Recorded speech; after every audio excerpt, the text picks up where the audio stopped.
tous, soyez les bienvenus au Théâtre Le Public à Bruxelles. Ce soir, c'est le jour J, ou plutôt T comme théâtre pour nos journalistes et animateurs de la RTBF. Dans une poignée de minutes, ils seront 11 à monter sur scène et à jouer le mythique, célèbre Malade imaginaire de Molière. Alors vous en gardez certainement des souvenirs d'enfance, eh bien sachez que la version qu'ils vont vous proposer risque de vous surprendre. Nous, on file en coulisses. Anecdotes croustillantes et ragots sont au programme. On y va. Alors, les loges se trouvent juste là. Derrière cette porte, ceux et celles qui d'habitude vous informent, vous divertissent et vous passionnent ont décidé de relever le défi balèze, d'interpréter le malade imaginaire. Ici, ils sont en photo. À l'intérieur, ils sont en vrai, en chair et en os. Ça sent la pression, je pense. Y a quelqu'un? Oui. Bonsoir les amis. Alors, je me glisse. Il fait bon chez vous. Oui. Ça va, Véronique? Très bien. Je joue la servante qui est un peu protectrice avec la fille, effectivement, du malade imaginaire. Combien de pages en tout? Alors, il y avait 50 pages et j'interviens dans 37, 38. C'est genre un gros rôle, quoi. Vous avez décroché le premier rôle? Presque. Je continue. Je vais m'incruster. Voilà. Je vais croiser mes jambes avec vous, tranquillement. Voilà, en fait, là, tu pourrais même presque être Angélique parce qu'on est exactement. on est les deux rivaux. C'est vrai. Souhaitons chacun avoir le cœur Elle a de de la la belle chance, Angélique. je trouve. Angélique. On m'a pas proposé. Première pièce de théâtre avec l'RTBF. Tout à fait, première fois. Et un peu de pression. Un peu de pression, surtout avant de monter sur scène, mais c'est surtout une super belle aventure. On peut justement rencontrer des collègues avec qui peut-être qu'on croise dans les couloirs, mais avec qui on parle pas spécialement. Presque prêt, plus que les chaussures à mettre. Et là, on a vraiment partagé 3 semaines intenses ensemble et c'est vraiment très très chouette. On est prêt à partir en tournée là maintenant. Donc ça, c'est le peignoir du 1. Et pour moi, surtout, c'était vraiment une expérience de toutes les première pièce de théâtre. Même pas à l'école avant? Ah, si, à l'école, j'avais 15 ans. Les playbacks. Et c'était quoi? C'était Roméo et Juliette, et j'étais Roméo. Grand. Ça ne m'étonne pas de vous. Alors, je continue mon petit tour. Un dos que je connais. Joël. On est en pleine finition. Vous êtes... pardon, excusez-nous. Donc c'est la petite retouche. Mais quelle bouche! Quelle bouche, hein? J'ai une bouche. Joël, vous faites quoi, vous, exactement, dans la pièce? Vous faites un petit peu la vilaine, finalement. Oui, c'est le bleu cruel, le rouge sanguinaire. Donc c'est Béline? Oui, je suis Béline, je suis la nouvelle femme d'Argan et je veux vraiment du mal à Angélique. J'ai envie de vomir. C'est vrai. Je vous ai senti. Ce coup-ci, vous êtes un petit peu moins stressé ou finalement c'est aussi un nouveau challenge? Oui, c'est un nouveau challenge, c'est avec de nouvelles personnes, c'est une nouvelle pièce. En plus, Molière, c'est quand même un autre truc, quoi. C'est quand même du français un peu ancien, mais il faut qu'on parvienne à le rendre comme si on se causait, vous et moi, Maureen. On continue. On passe côté Sarah. Ça va, Sarah? Ouais, très bien. Sarah? Moi, ça va, je suis détendue. Tranquillement, en train de j'ai se le faire un temps. petit peu relooker. Voilà, j'apparais dans le 3e acte, donc on a un petit peu le temps. Moi, le rôle, c'est... Une apothicaire, donc c'est une petite infirmière qui vient faire un bon un lavement Chouette. aux malades, voilà. Un vieux rêve. Un vieux rêve enfoui. Je crois que je connais. Il paraît qu'il y a les répliques, mais il y a quand même quelque chose off que les téléspectateurs ne verront pas. Et c'est pour ça qu'on est là, c'est pour les anecdotes croustillantes. Qu'est-ce qui est quoi? Donc derrière le coulisse, quand Guy s'en va, je dois faire ceci. Oh, le bravo!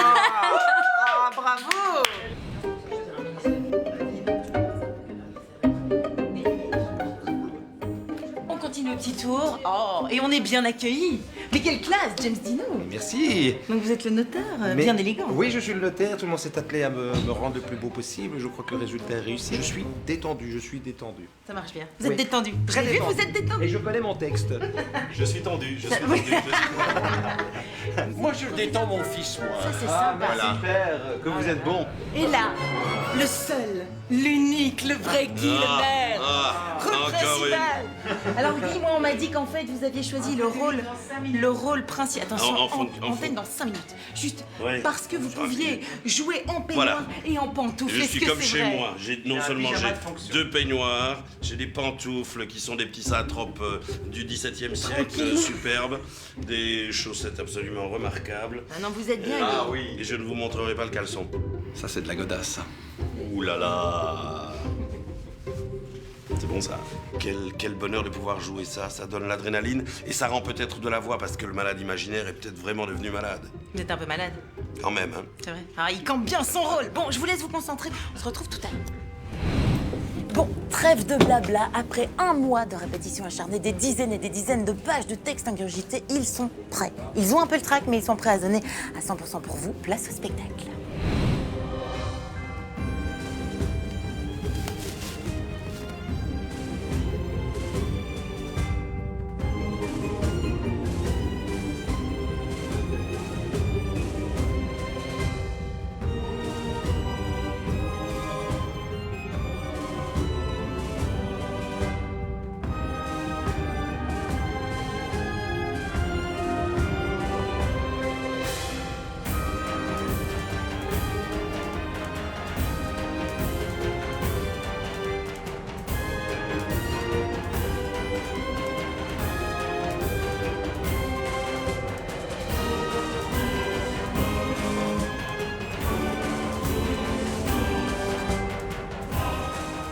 Huit, 9, 90.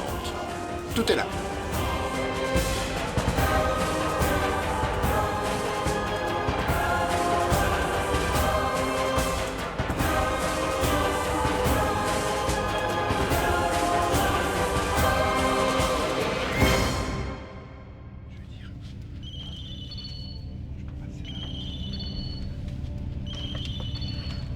Le spectacle va bientôt commencer.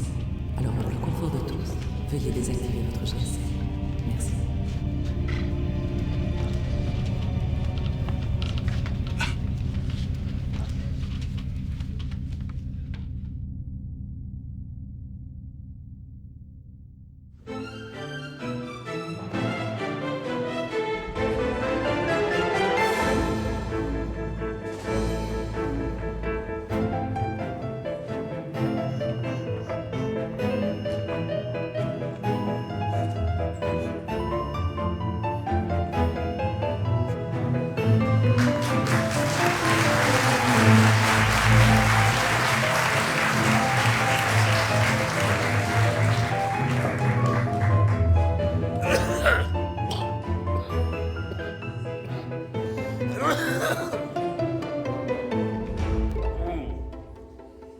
Un 3 et 2 font 5, et 5 font 10, et 10 font 20.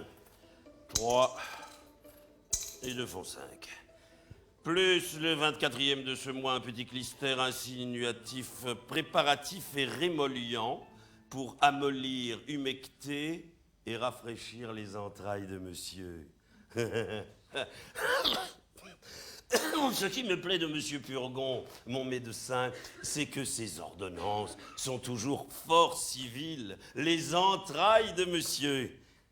30 écus.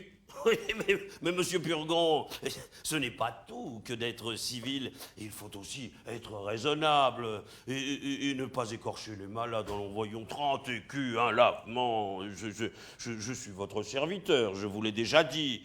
Mais non, vous ne me les avez mis dans les autres ordonnances. Ah oui, qu'à 20 écus. Et 20 écus en langage d'apothicaire, c'est-à-dire 10 écus. Plus le 25e jour, une bonne médecine purgative et corroborative composée de casses récentes avec séné-levantin et autres pour expulser et évacuer la bile de monsieur 60 écus. Mais monsieur Purgon, c'est se moquer. Il faut vivre avec les malades. Mettez 30 écus. Hein, 10, 20 et 30. Plus le 26e.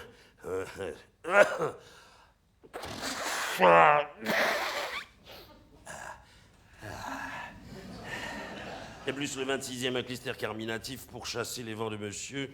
30 écus. 20.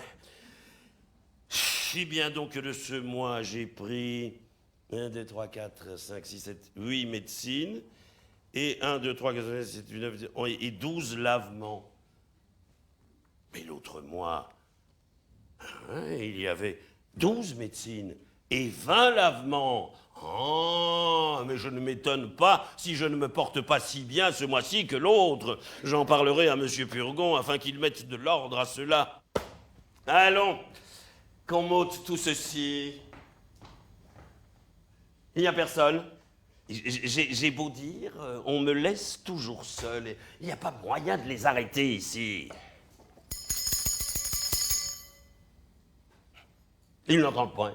Et ma sonnette n'est pas assez forte. Oh là là là là, drelin, drelin, drelin. Point d'affaire, drelin, drelin, drelin. Ils sont sourds. Toinette, drelin, drelin, drelin. C'est tout comme si je ne sonnais point. Chienne à coquine, drelin, drelin, drelin. Carogne à tous les diables. Est-il possible de laisser comme ça un pauvre malade tout seul? Drelin, drelin, drelin. Voilà qui est pitoyable. Drelin, drelin, drelin. Mais mon Dieu, mais ils me laisseront mourir ici. On y va! Oh, chienne à carogne! Diantre, soit faite votre impatience! Vous pressez si fort les personnes que je me suis donné un grand coup de la tête contre la carne d'un volet! Oh, traîtresse! Il y a une heure, tu m'as laissé! Mais tais-toi donc que je te querelle!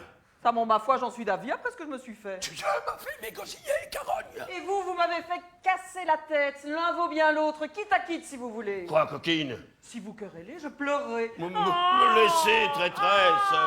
Mais quoi, tu veux, chienne?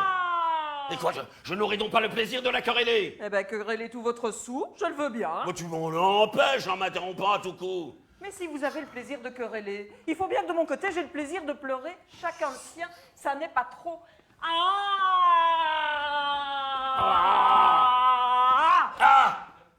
Allons, est-ce qu'il faut en passer par là? Ôte-moi ceci, coquine. Ôte-moi ceci.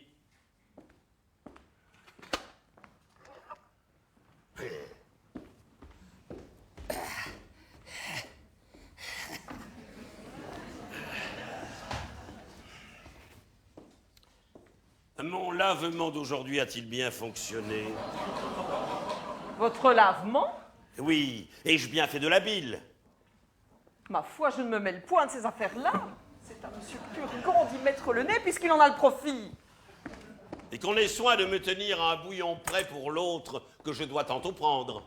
Ce monsieur Purgon s'égaye bien sur votre corps. Il a en vous une bonne vache à lait. Ouais. Et j'aimerais bien lui demander quel mal vous avez pour vous faire tendre remède. Taisez-vous, ignorante. Ce n'est pas à vous à contrôler les ordonnances de la médecine.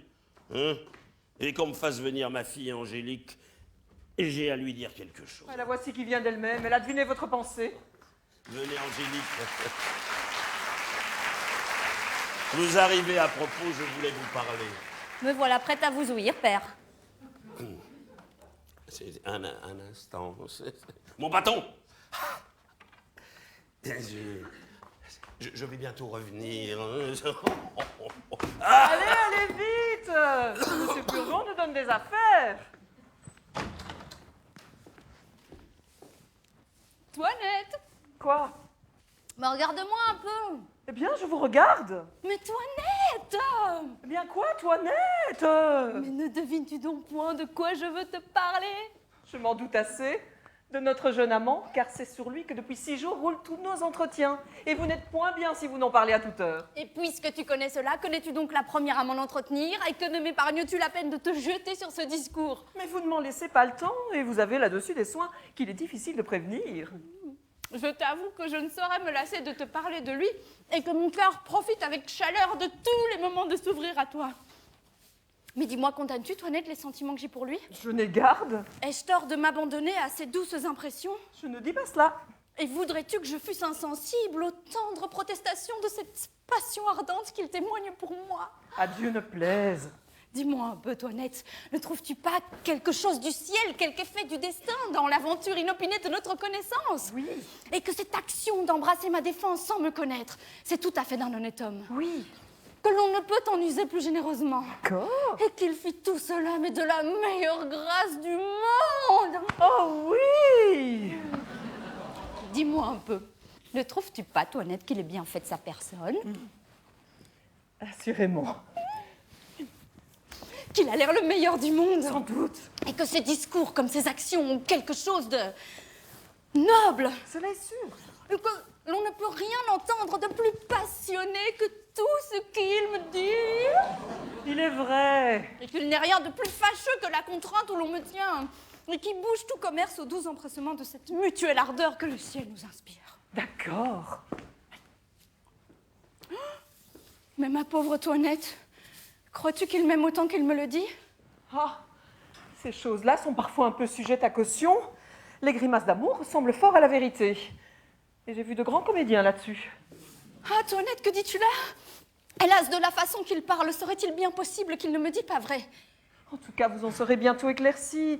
Et la résolution où il vous écrivit hier qu'il était de vous faire demander en mariage sera une prompte voie à vous faire connaître s'il dit vrai ou non. Ça en sera là la bonne preuve. Oui, mais si celui-là me trompe, je ne croirai de ma vie aucun homme. Ah ben voilà votre père qui revient.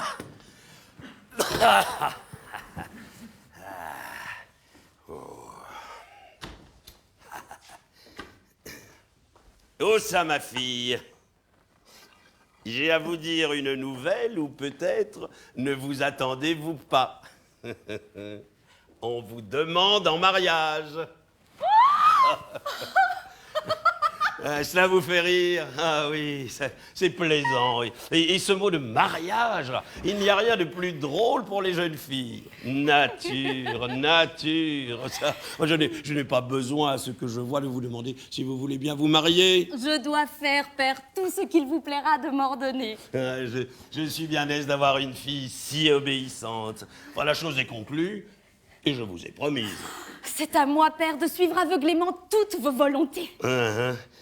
Ma femme, votre belle-mère, voulait que je vous fisse religieuse. La bonne bête a ses raisons. Elle ne voulait point consentir à ce mariage. Mais je l'ai emporté et je vous ai donné ma parole. Père, que je vous suis obligée de toutes vos bontés. Voilà l'action la plus sage que vous ayez faite de votre vie. Je n'ai point encore vu la personne, mais on me dit que je serai très content. Et toi aussi. Assurément, père. Comment cela? L'as-tu vu?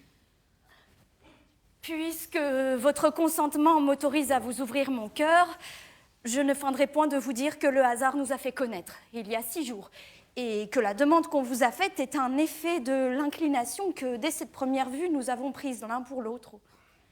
Ils ne m'ont point dit cela, mais... Oh, mais j'en suis fort aise, et c'est très bien que les choses soient ainsi. Ils disent que c'est un grand, beau, jeune garçon bien fait. Oh oui, mon père. De belle taille. Sans doute. De bonne physionomie. Très bonne. Agréable de sa personne. Assurément. Sage et bien né. Tout à fait. Fort honnête. Le plus honnête du monde. Qui parle bien latin et grec. C'est ce que je ne sais pas.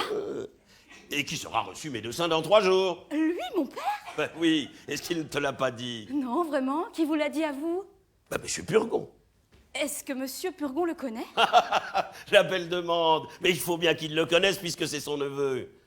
Cléante, neveu de monsieur Purgon. Mais qui te parle de Cléante? Moi, je te parle de celui pour lequel on t'a demandé en mariage. Eh oui? Oui. Mais ce n'est pas Cléante. Il s'agit du neveu de monsieur Purgon, qui est le fils de son beau-frère, le médecin, monsieur Diafoirus. Et ce fils Diafoirus s'appelle Thomas, et non pas Cléante. Nous avons conclu ce mariage ce matin, monsieur Purgon et moi. Et ce gendre prétendu doit m'être amené tantôt par son père. Qu'est-ce qu'il y a? Mais vous voilà tout ébobie.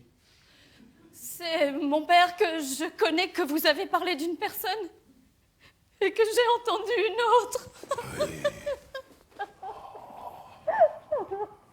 Et quoi, monsieur? Vous auriez fait ce dessin burlesque? Et avec tout le bien que vous avez, vous voudriez marier votre fille à un médecin? Eh oui!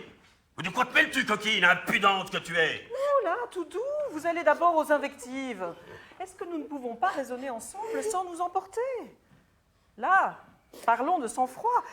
Quelle est votre raison, s'il vous plaît, pour un tel mariage? Ma raison, c'est que me voyant infirme et malade comme je suis, je veux me faire un gendre et des alliés médecins, afin de m'appuyer de bons secours contre ma maladie et de mettre dans ma famille les sources des remèdes qui me sont nécessaires et d'être à même des consultations et des ordonnances. Eh bien, voilà dire une raison. Et il y a plaisir à se répondre doucement les uns aux autres. Mais monsieur, mettez la main à la conscience. Est-ce que vous êtes malade? Si je suis malade, coquine. Si je suis malade, impudente. Mais oui, vous êtes malade. N'ayons point de querelle là-dessus. Vous êtes fort malade, j'en demeure d'accord. Plus malade encore que vous ne pensez. Voilà qui est fait.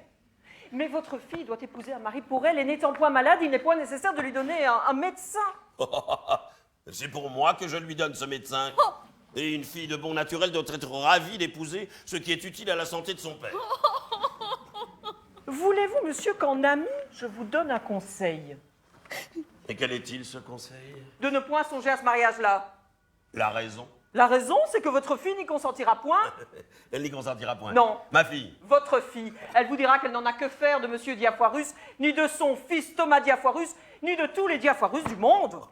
C'est que j'en ai à faire, moi.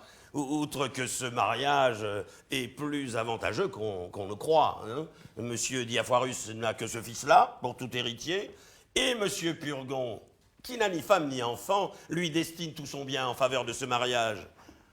Et monsieur Purgon est un homme qui a 8000 bonnes livres de rente. Il faut qu'il ait tué bien des gens pour s'être fait si riche. 8000 livres de rente sont quelque chose, sans compter le bien du père. Mais tout cela est bel et bon. Mais j'en reviens toujours là. Je vous conseille de lui choisir un autre mari. Elle n'est point faite pour devenir Madame Diafoirus. Et je veux, moi, que cela soit. Ne dites pas cela. Comment que je ne dis pas cela? Mais non. Et pourquoi je ne dirais pas cela? On dira que vous ne songez pas à ce que vous dites. Oh, on dira ce qu'on voudra. Mais je dis, moi, que je veux qu'elle exécute la parole que j'ai donnée. Et je suis sûr qu'elle ne le fera pas. Je l'y forcerai bien. Elle ne le fera pas, vous dis-je. Elle le fera ou je la mettrai dans un couvent. Vous? Moi. Bon. Comment bon? Mais vous ne la mettrez pas dans un couvent. On ne la mettrai pas dans un couvent. Non. Non. Non. Non. Voilà qui est plaisant. Je ne mettrai pas ma fille dans un couvent si je veux. Non, vous dis-je. Et qui m'en empêchera? Vous-même. Moi? Oui, vous n'aurez pas ce cœur-là. Je l'aurai. Ah, vous vous moquez. Je ne me moque point. La tendresse paternelle vous prendra. Elle ne me prendra point. Une petite larme ou deux, des bras jetés au cou, un mon petit papa mignon prononcé tendrement, ça sera assez pour vous toucher. Tout cela n'y fera rien. Oui. Non, je dis que je n'en démordrai point. Bagatelle. Il ne faut point dire bagatelle. Hein. Mais monsieur, je vous connais, vous êtes bon naturellement. Je ne suis pas bon. Et je suis méchant quand je veux. Ouh là, monsieur, vous ne songez donc pas que vous êtes malade?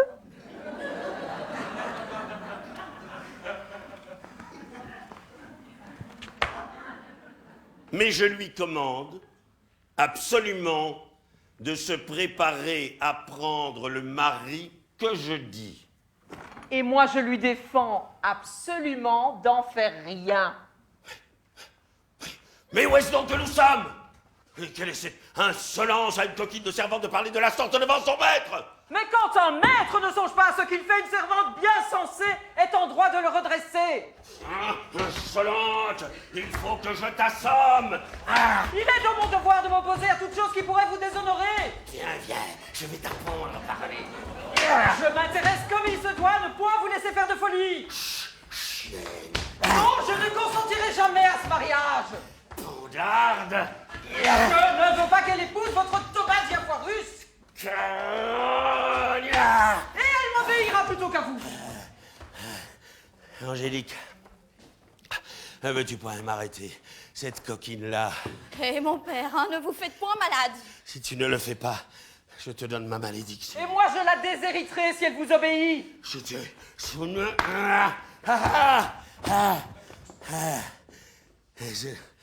Je n'en puis plus.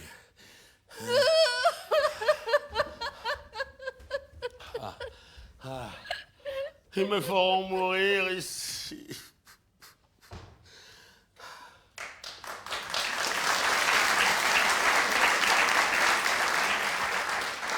Quand ma femme approchait. Qu'avez-vous, mon pauvre mari? Venez-vous-en ici à mon secours. Qu'est-ce que c'est donc qu'il y a, mon petit-fils? Mamie. Mon ami. On m'a mis en colère. Hélas, pauvre petit mari, comment donc, mon ami? Et votre coquille de toilette est devenue plus insolente que jamais. Ne vous passionnez donc point. Elle m'a fait enrager, mamie. Doucement, mon fils. Elle a contrecarré 1 heure durant toutes les choses que je veux faire. Là, tout doux. Et elle a eu l'effronterie de me dire que je ne suis point malade. Oh, c'est une impertinente. Vous savez, mon cœur, ce qu'il en est. Oui, oui, mon cœur, elle a tort. Cette coquille-là me fera mourir. Et elle est cause de toute la bile que je fais. Ne vous fâchez point tant. Il y a je ne sais combien que je vous dis de me la chasser. Mon Dieu, mon fils, il n'est guère de serviteurs et de servantes qui n'aient leurs défauts. On est contraint parfois de souffrir leurs mauvaises qualités à cause des bonnes. Celle-ci est adroite, diligente, soigneuse et surtout fidèle. Et vous savez qu'il faut maintenant de grandes précautions pour les gens que l'on prend. Voilà, Toinette! Madame? Pourquoi donc est-ce que vous mettez mon mari en colère? Ma foi, madame, je ne vois pas ce que vous voulez dire. Je ne songe qu'à complaire à monsieur en toutes choses. Oh, la traîtresse! Il nous a dit qu'il voulait donner sa fille en mariage au fils de monsieur Diafoirus. Je lui ai expliqué que je trouvais le parti fort avantageux pour elle, mais que je trouvais qu'il ferait mieux de la mettre dans un couvent. Il n'y a pas grand mal à cela et je trouve qu'elle a raison. Mais enfin, maman, mais vous la croyez? Mais c'est une scélérate qui m'a dit « Oh, sans insolence !» Eh bien, je vous crois. Oh, remettez-vous. Écoutez, Toinette, si vous fâchez jamais mon mari, je vous mettrai dehors. Donnez-moi des oreillers, que je l'accommode dans sa chaise. Vous voilà, je ne sais comment. Enfoncez bien votre bonnet jusque sur les oreilles. Il n'y a rien qui enrhume tant que de prendre l'air par les oreilles. Hein. Oh, maman, je vous suis obligé de toutes les bontés que vous avez pour moi. Levez-vous. Levez-vous. Que je mette ceci sous vous. Mettons celui-ci pour vous appuyer. Celui-là de l'autre côté. Mettons celui-ci derrière votre dos. Et cet autre-là derrière votre tête.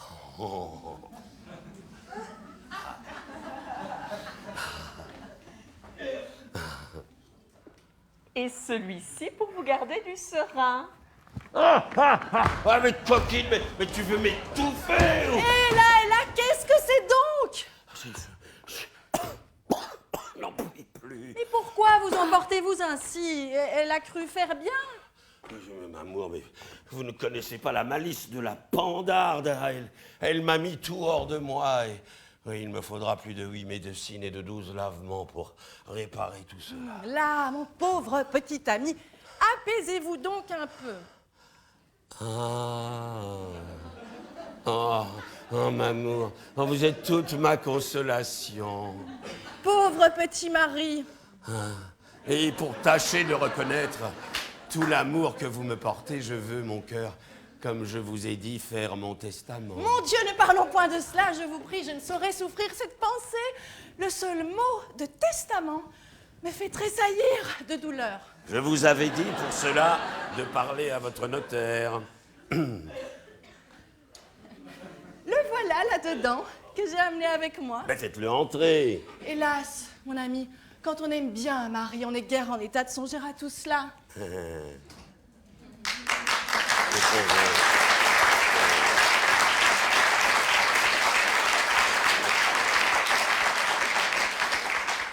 Approchez, monsieur de Bonnefoy, approchez.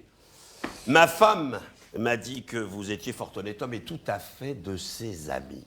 Et je l'ai chargé de vous parler pour un testament que je veux faire. Hélas, je ne suis point capable de parler de ces choses-là.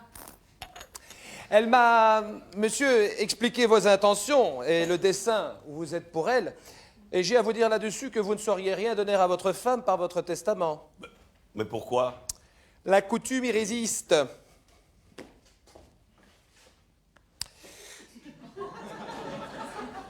Tout l'avantage, qu'hommes et femmes, conjoints par mariage, se peuvent faire l'un à l'autre. C'est un don manuel entre vifs. Encore faut-il qu'il n'y ait d'enfants, soit des deux conjoints, soit de l'un d'eux, lors du décès du premier mourant. Oh, Bah, voilà une coutume bien impertinente, qui ne permet pas à un homme de laisser son bien à une femme dont il est tendrement aimé et qui prend pour lui tant de soins. J'aurais bien envie de consulter mon avocat pour voir comment je pourrais faire. Ce n'est point à des avocats qu'il faut aller, car ils sont d'ordinaire sévères là-dessus et s'imaginent que c'est un grand crime que de disposer en fraude de la loi. Ce sont des gens de difficulté et qui sont ignorants des détours de la conscience. Il y a d'autres personnes à consulter qui sont bien plus accommodantes, qui ont des expédients pour passer doucement par-dessus la loi et rendre juste ce qui n'est pas permis. Sans cela, où en serions-nous tous les jours? Il faut de la facilité dans les choses. Sans ça, nous ne ferions rien et je ne donnerais pas un sou de notre métier. Oh, ma femme m'avait bien dit, monsieur, que vous étiez fort habile et fort honnête homme. Mais comment pourrais-je faire, dites-moi, pour lui laisser mon bien et en frustrer mon enfant? Comment vous pouvez faire? Ouais. Vous pouvez doucement choisir un ami intime de votre femme auquel vous donnerez en bonne forme par votre testament tout ce que vous pouvez et cet ami ensuite lui rendra tout. Vous pouvez aussi, pendant que vous êtes en vie, mettre entre ses mains de l'argent comptant ou des billets que vous pourrez avoir payables au porteur. Mon Dieu, il ne faut point vous tourmenter de tout cela. S'il vient faute de vous, je ne veux plus rester au monde. Oh, mamie. Oui, mon ami, si je suis assez malheureuse pour vous perdre, Ma chère femme. la vie ne me sera plus de rien. Maman. Et je suivrai vos pas pour vous faire connaître la tendresse que j'ai pour vous. Oh, mamie, mais vous me fendez le cœur et consolez-vous, je vous en prie. Ces larmes sont hors de saison, les choses n'en sont point encore là. Hélas, monsieur, vous ne savez pas ce que c'est qu'un mari qu'on aime tendrement. Pour ma part, si je viens à mourir, le seul regret que j'aurai, c'est de n'avoir point eu d'enfant de vous. Monsieur Purgon m'avait dit qu'il m'en ferait faire un. Cela pourra venir encore. Mais en attendant, il faut faire mon testament de la façon que monsieur dit. Mais par précaution, je vais vous mettre dans les mains 20 000 francs en or que j'ai dans le lambris de mon alcôve et 2 billets payables au porteur. Non. Je ne veux point de tout cela. Ah, combien dites-vous qu'il est dans votre alcôve? 20 000 francs, m'amour. Ne me parlez pas de bien, je vous en prie. Ah, et de combien sont les 2 billets? Ils sont mon cœur, l'un de 6 000 francs et l'autre de 4. Ah, tous les biens du monde, mon ami, ne me sont rien au prix de vous. Oh.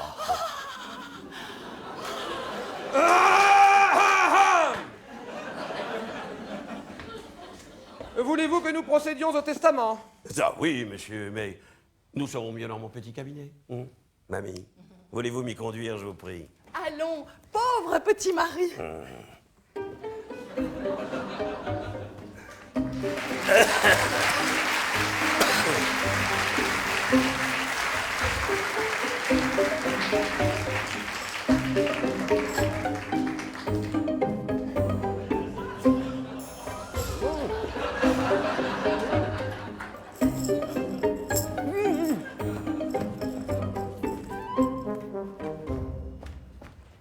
Les voici avec un notaire. Et j'ai ouï parler de testament.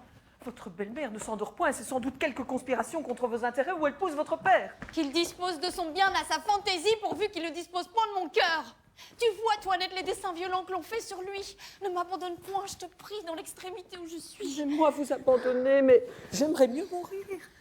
Votre belle-mère a beau me faire sa confidente et me vouloir jeter dans ses intérêts, je n'ai jamais eu d'inclination pour elle. J'ai toujours été de votre parti. Laissez-moi faire, j'emploierai toutes choses pour vous servir. Tâche, je t'en conjure de faire donner avis à Cléante du mariage qu'on a conclu. On m'appelle. Oui, reposez-vous sur moi.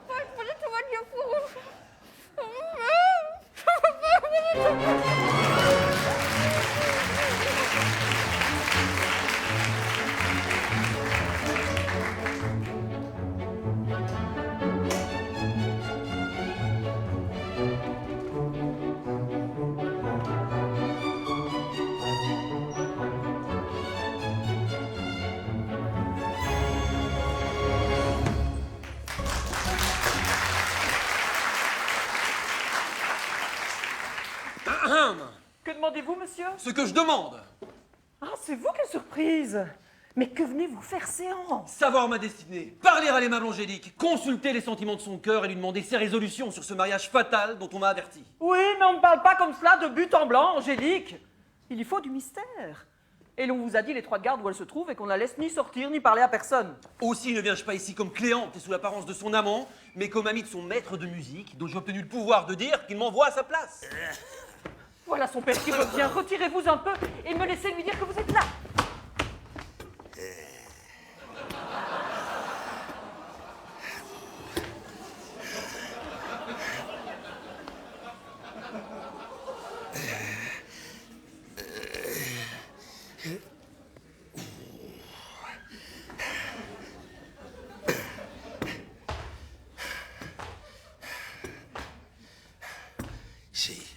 Monsieur Purgon m'a dit de faire ici chaque matin 12 allées et 12 venues, mais j'ai oublié de lui demander si c'était en long ou en large.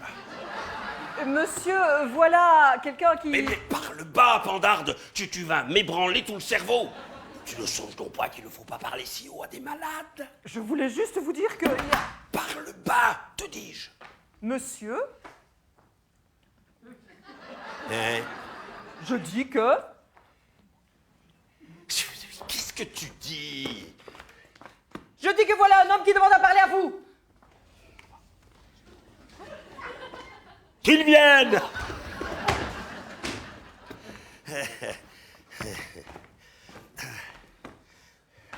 Monsieur, Ne parlez pas si haut de peur d'ébranler le cerveau de monsieur. monsieur, je suis ravi de vous trouver debout et de voir que vous vous portez mieux. Comment qu'il se porte mieux? Mais cela est faux. Monsieur se porte toujours mal. J'ai ouï dire que monsieur allait mieux et je lui trouve bon visage. Mais que voulez-vous dire avec votre bon visage? Monsieur l'a fort mauvais et ce sont des impertinents qui vous ont dit qu'il allait mieux. Il ne s'est jamais si mal porté. Elle a raison. Ah, il marche, dort, mange, boit comme tous les autres, mais cela n'empêche qu'il ne soit fort malade. Oh, cela est vrai. Monsieur, j'en suis au désespoir. Je viens de la part du maître à chanter de mademoiselle votre fille. Il s'est vu obligé d'aller à la campagne pour quelques jours et, comme son ami intime, il m'envoie à sa place pour lui continuer ses leçons de peur qu'en les interrompant, elle ne vînt à oublier ce qu'elle sait déjà. Fort bien. Appelez Angélique. Mais je crois, monsieur, qu'il vaudrait mieux mener monsieur à sa chambre. Faites-la venir ici. Mais il ne pourra lui donner la leçon comme il le faut s'il ne sont en particulier. Si fait, si fait. Mais monsieur, cela ne fera que vous étourdir. Et il ne faut rien pour vous émouvoir en l'état où vous êtes et vous ébranler le cerveau. Point du tout. J'aime la musique et je serais bien aise de pouvoir... Ah ben et voilà Angélique qui arrive. Bah, allez voir vous si ma femme est habillée. Venez ma fille, venez. Votre maître de musique a dû partir à la campagne et voici la personne qu'il envoie à sa place pour vous montrer. Ciel! Quoi, quelle est cette surprise? Qu'est-ce qui vous émeut de la sorte? C'est mon père, une aventure surprenante qui se rencontre ici. Comment? J'ai songé cette nuit que j'étais dans le plus grand embarras du monde et qu'une personne faite tout comme monsieur s'est présentée à moi, à qui j'ai demandé secours et qui m'est venue tirer de la peine où j'étais. Et ma surprise a été grande de voir inopinément en arrivant ici ce que j'ai eu dans l'idée toute la nuit. Ce n'est pas être malheureux que d'occuper votre pensée, soit en dormant, soit en veillant. Et mon bonheur serait grand, sans doute, si vous étiez dans quelque peine dont vous me jugassiez digne de vous tirer. Et il n'y a rien que je ne fisse. Monsieur, je suis pour vous maintenant. Et je me dédie de tout ce que je disais hier. Voici monsieur Diafoirus le père et monsieur Diafoirus le fils qui viennent vous rendre visite. Que vous serez bien engendrés. Vous allez voir le garçon le mieux fait du monde. Et le plus spirituel. Il n'a dit que 2 mots qui m'ont ravi. Et votre fille va être charmée de lui. Non, ne partez pas, monsieur. C'est que je marie ma fille et qu'on lui amène son prétendu mari qu'elle n'a point encore vu. C'est beaucoup m'honorer, monsieur, de vouloir que je sois témoin d'une entrevue si agréable. C'est le fils d'un habile médecin et le mariage se fera dans 4 jours. Fort bien. Mandez-le un peu à son maître de musique afin qu'il assiste à la noce. Je n'y manquerai point. Je vous y prie aussi. C'est beaucoup trop m'honorer, monsieur. Allons, allons, que l'on se range, les voici.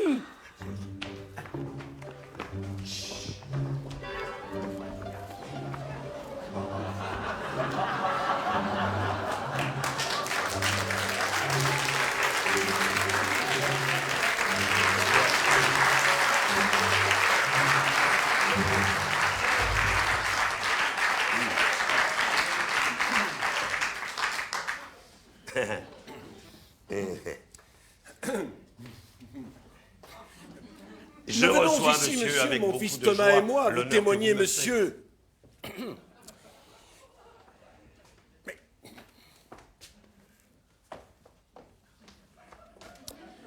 Le ravissement j'aurais où nous souhaité sommes de la pouvoir gloire aller que vous chez nous faites vous de vouloir pour bien vous en nous assurer. recevoir.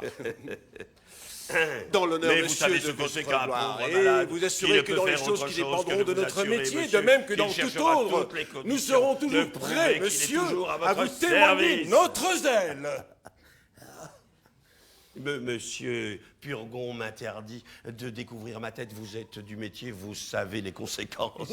Nous sommes dans toutes nos visites pour porter secours aux malades et non pour leur porter de l'incommodité. Mais Thomas, et avancez. Et faites vos compliments.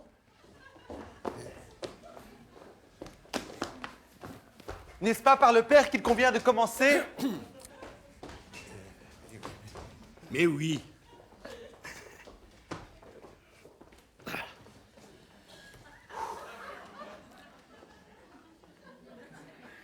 Monsieur, je viens saluer, reconnaître, chérir et révérer en vous un second père. Mais un second père auquel j'ose dire que je suis plus redevable qu'au premier. Le premier m'a engendré, mais vous m'avez choisi. Il m'a reçu par nécessité, mais vous m'avez accepté par grâce. Ce que je tiens de lui est un ouvrage de son corps, mais ce que je tiens de vous est un ouvrage de votre volonté. D'autant plus que les facultés spirituelles sont au-dessus des corporelles, d'autant plus que je vous dois, d'autant plus que je tiens précieuse cette future filiation, dont je tiens à vous rendre aujourd'hui par avance mes très humbles et respectueux hommages. Vive les collèges d'où l'on sort si habile homme. Cela a-t-il été, mon père? Optimé. Allons saluer monsieur. Baiserais-je? Oh oui.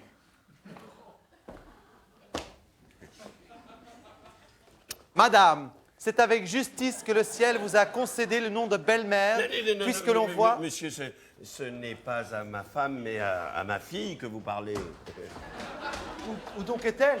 Elle va venir. Attendrais-je, mon père, qu'elle soit venue?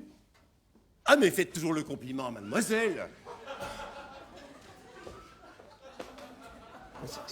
Mademoiselle, ni plus ni moins que la statue de même nom rendait un son harmonieux lorsqu'elle venait à être éclairée des rayons du soleil. Tout de même, me sens-je animé d'un doux transport à l'apparition du soleil de vos beautés. Et comme les naturalistes remarquent que la fleur nommée héliotrope tourne sans cesse vers cet astre du jour, aussi mon cœur, d'heures en avant, tournera-t-il toujours vers ces astres resplendissants, d'où vos yeux adorables ainsi que vers son pôle unique. Souffrez donc, mademoiselle, que j'appende aujourd'hui à l'autel de vos charmes l'offrande de ce cœur qui ne respire ni n'ambitionne notre gloire que d'être toute sa vie. Mademoiselle, votre très humble, très obéissant, très fidèle, serviteur et mari.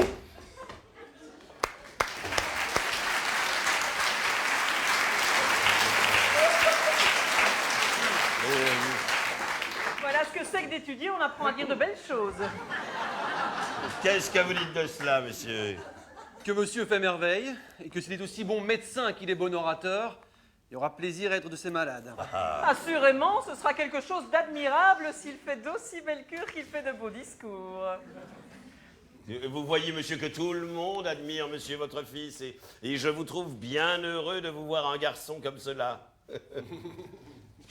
Ah, monsieur, ce n'est pas parce que je suis son père, mais je puis vous dire que j'ai sujet d'être content de lui.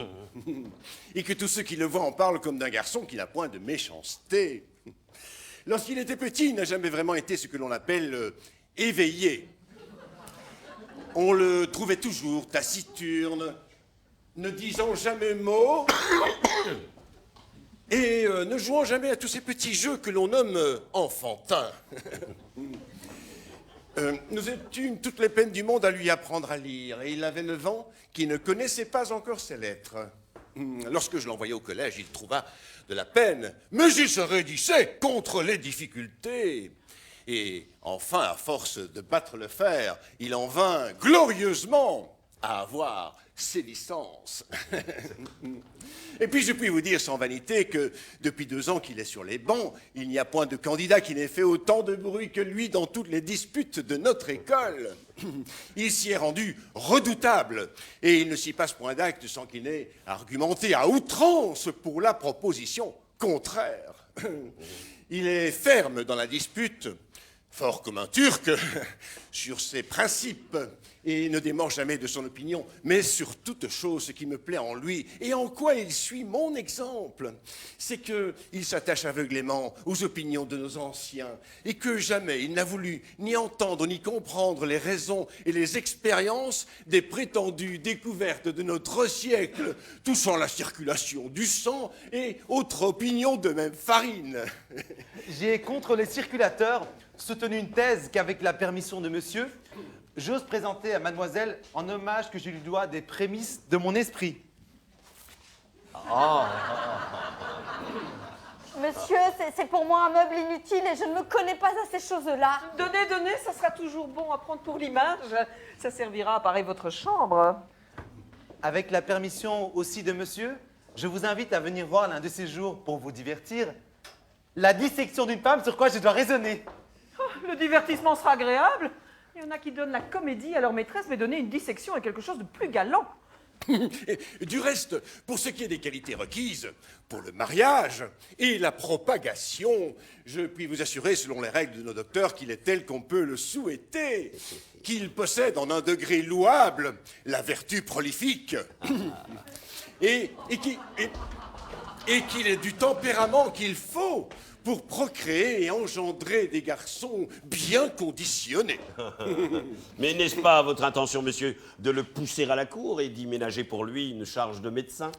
À vous parler franchement, notre métier auprès des grands ne m'a jamais paru agréable et j'ai toujours trouvé qu'il valait mieux pour nous autres demeurer au public. Le public est commode, vous n'avez à répondre de vos actions à personne, et pourvu que l'on suive le courant des règles de l'art, on ne se met point en peine de tout ce qui pourrait arriver. Et en plus, avec les grands, ce qu'il y a de fâcheux, c'est que quand ils viennent à être malades, ils veulent absolument que leur médecin les guérisse. Ah ben voilà qui est plaisant. Ils sont bien impertinents de vouloir que vous autres, messieurs, vous les guérissiez. Vous n'êtes point auprès d'eux pour cela, vous n'y êtes que pour toucher vos pensions et leur ordonner des remèdes et à eux de guérir s'ils le peuvent. Mais cela est vrai, on n'a qu'à les traiter dans les formes. Monsieur, faites un peu chanter ma fille devant la compagnie. J'attendais vos ordres, monsieur. Et il m'est venu en pensée, pour divertir la compagnie, de chanter avec mademoiselle une scène d'un petit opéra qu'on a fait depuis peu. Fort bien, faites. Tenez, voilà votre partie. Ne vous défendez point, je vous prie, et me laissez vous faire comprendre ce que c'est que la scène que nous devons chanter. Je n'ai pas voix à chanter, mais ici, il suffit que je me fasse entendre, et on aura la bonté de m'excuser, de par la nécessité où je me trouve, de faire chanter mademoiselle. Les vers en sont-ils beaux? C'est proprement ici un petit opéra impromptu, et vous n'allez entendre que de la prose cadencée ou des manières de vers libres. Fort bien, écoutons. Voici le sujet de la scène.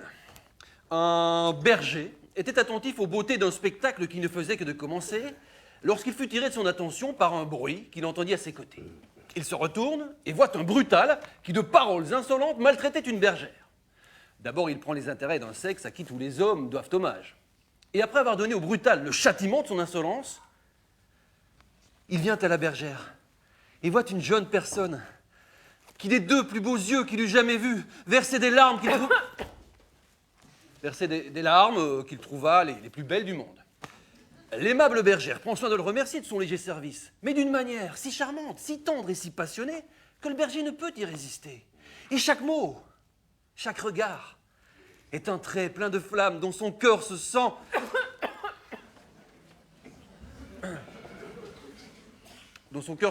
pénétré. La violence de sa passion le fait résoudre à demander en mariage l'adorable beauté sans laquelle il ne peut plus vivre. Mais dans le même temps, on l'avertit que le père de cette belle a conclu son mariage avec un autre. Oh. Son amour au désespoir lui fait trouver moyen de s'introduire dans la maison de sa bergère pour apprendre ses sentiments. Et il y voit venir l'indigne rival. Il le voit triomphant, ce rival ridicule, auprès de l'aimable bergère, ainsi qu'auprès d'une conquête qui lui est assurée.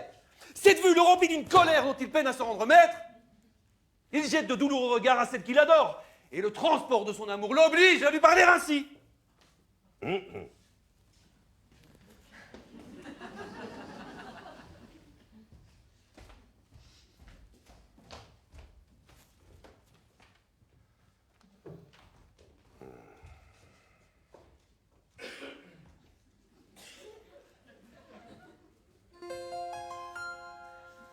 Belle Phyllis, c'est trop souffrir.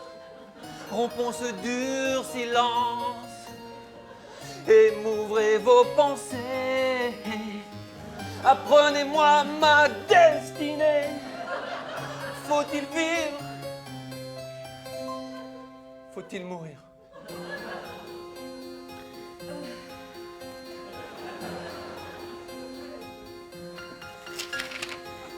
Vous me voyez, Tircis, triste et mélancolique, aux apprêts de l'hymen dont vous vous alarmez. Hé, hé, je lève les yeux au ciel, je vous regarde et je soupire. Est-ce vous en dire assez? Est-ce vous en dire assez? Ouais.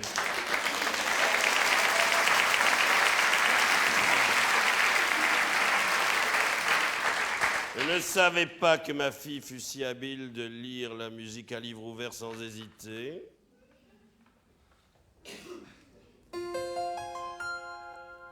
Mais dites-moi, belle Phyllis, oui.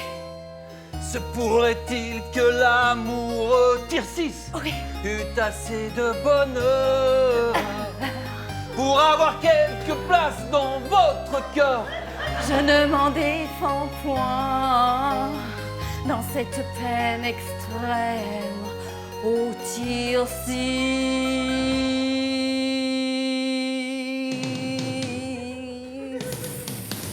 Je vous aime. Je vous aime. Mais je vois un rival que je hais comme la mort. Aux paroles pleines d'appart, redites-moi. Je vous aime. De grâce encore. Je vous aime. Ne vous en lassez pas. Je vous aime. Je vous aime. Je vous aime. Recommencez sans foi. Oh oui, Tircis,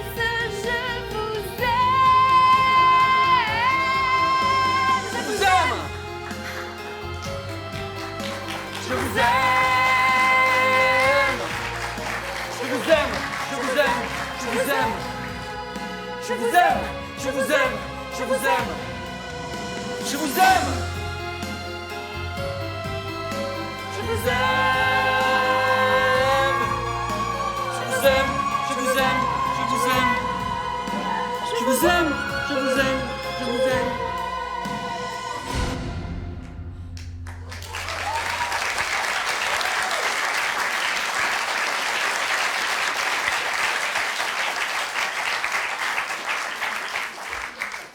Et que dit le père à cela?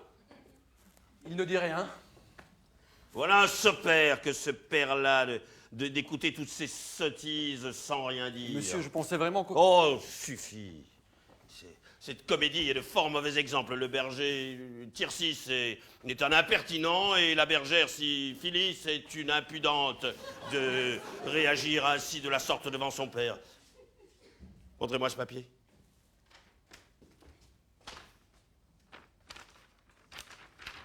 Mais, où sont les paroles que vous avez dites? Il n'y a là que de la musique écrite. Mais monsieur, ne savez-vous pas qu'on a découvert depuis peu l'invention d'écrire les paroles avec les notes même? Je vous aime. Suffit, monsieur. Je suis votre serviteur. Jusqu'au revoir. Nous serions bien passés de votre impertinent d'opéra. J'ai cru vous divertir. Oh, les sottises ne divertissent point. Oh, ma femme, vous voici. Voici le fils de Monsieur Diafoirus. Madame, c'est avec justice que le ciel vous a concédé le nom de belle-mère, puisque l'on voit sur votre visage... Monsieur, je suis ravie d'être venu ici à propos pour avoir l'honneur de vous voir. Puisque l'on voit sur votre visage... Puisque l'on voit sur votre visage... Madame! Vous m'avez interrompu au milieu de ma période, cela m'a troublé la mémoire. Mais Thomas, réservez cela pour une autre fois. J'aurais voulu, mamie, que vous eussiez été ici tantôt. Oh, madame, vous avez bien perdu à ne point être au second père, à la statue même nom et à la fleur nommée héliotrope. Ma fille, touchez un peu dans la main de monsieur et lui dites votre foi dans votre amour et comme s'il était votre mari.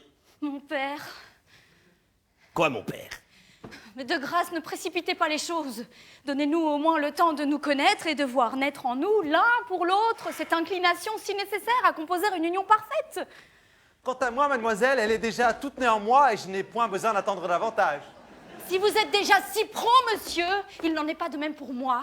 Et je vous avoue que votre mérite n'a pas encore fait assez d'impression dans mon âme. Hein. C'est vrai, et tout cela aura bien le loisir de se faire une fois que vous serez mariés ensemble. Et mon père, donnez-moi du temps, je vous prie.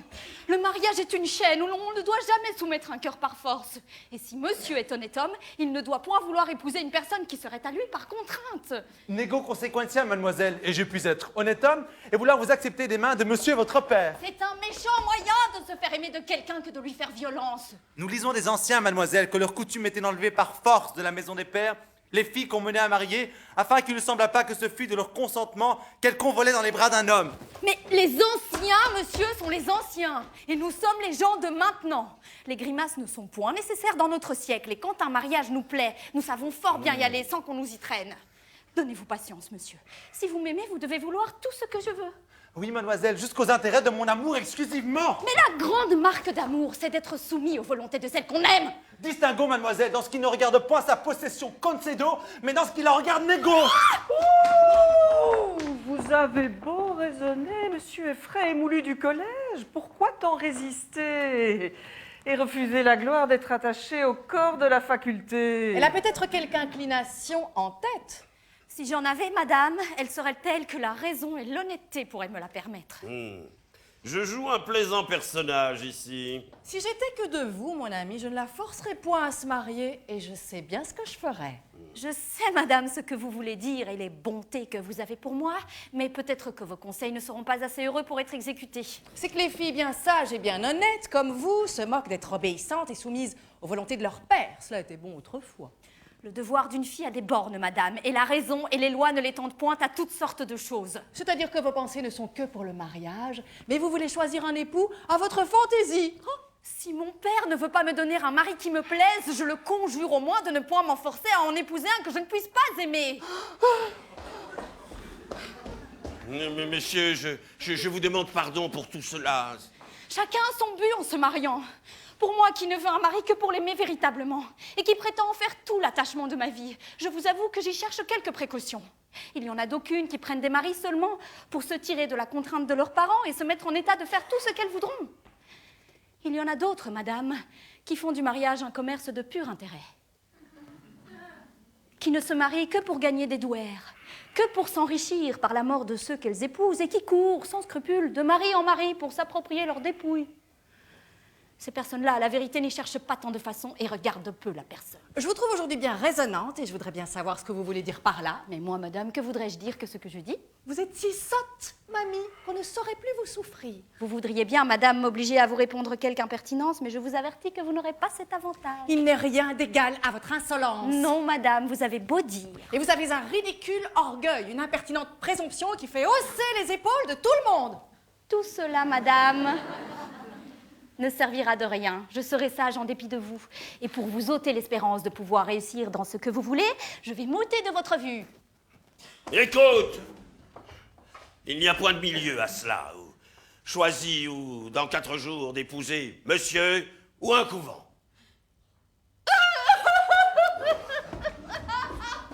Ne vous mettez pas en peine, mamie, je l'arrangerai bien. Je suis fâchée de vous quitter, mais j'ai une affaire en ville dont je ne puis me dispenser. Je reviendrai bientôt. Oui, oui. Et n'oubliez pas de passer chez votre notaire pour expédier ce que nous savons. Adieu, mon petit ami.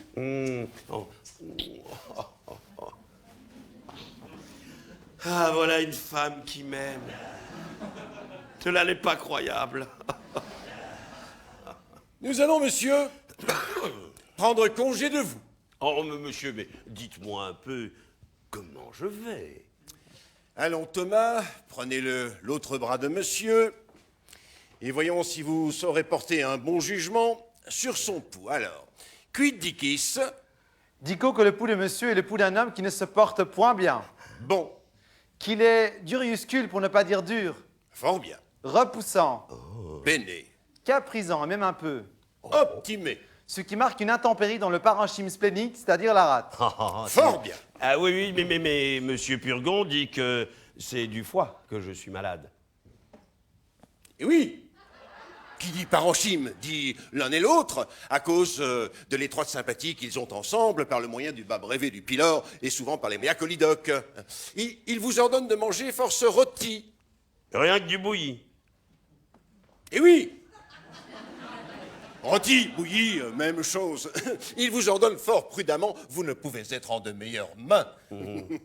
Monsieur, combien est-ce qu'il faut mettre de grains de sel par un œuf? Oh, 6, 8, 10 par les nombres pairs. Comme les médicaments par les nombres impairs. Jusqu'au revoir, monsieur. Ah. Je viens, mon ami, avant que de sortir, vous donner avis d'une chose à laquelle il faut que vous preniez garde. En passant par devant la chambre de votre fille, j'ai vu un grand jeune homme avec elle. Un grand jeune homme avec ma fille? Son maître a chanté. Oh! Oh, la coquine! Oh, l'effrontée!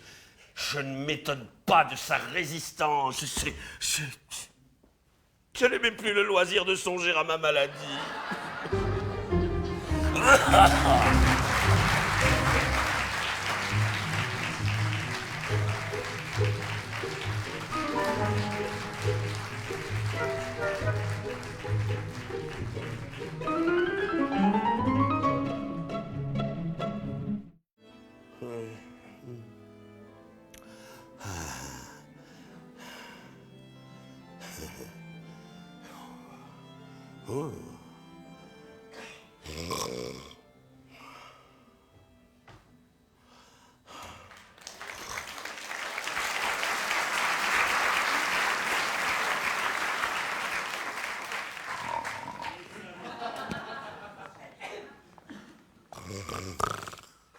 Eh bien, mon frère, qu'est-ce?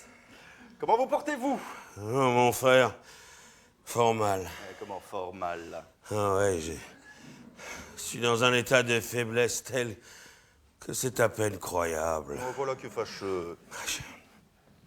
Je n'ai presque plus la force de pouvoir parler. J'étais venu ici, mon frère, vous proposer un parti pour ma nièce Angélique. Ne me parlez pas de cette coquine-là. C'est une friponne, une effrontée, une impertinente que je mettrai dans un couvent avant qu'il soit 2 jours. Voilà qui est bien. Je suis bien aise que la force vous revienne peu à peu et que ma présence vous fasse du bien. Voulez-vous que nous parlions un peu ensemble?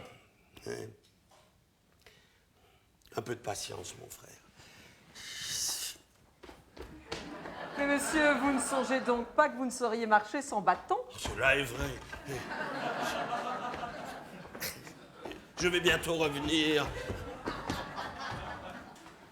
N'abandonnez pas, s'il vous plaît, les intérêts de votre nièce. J'emploierai toute chose pour obtenir ce qu'elle désire. Il faut absolument empêcher ce mariage extravagant. Comment? Laissez-moi faire, mais agissez de votre côté. Voici notre homme.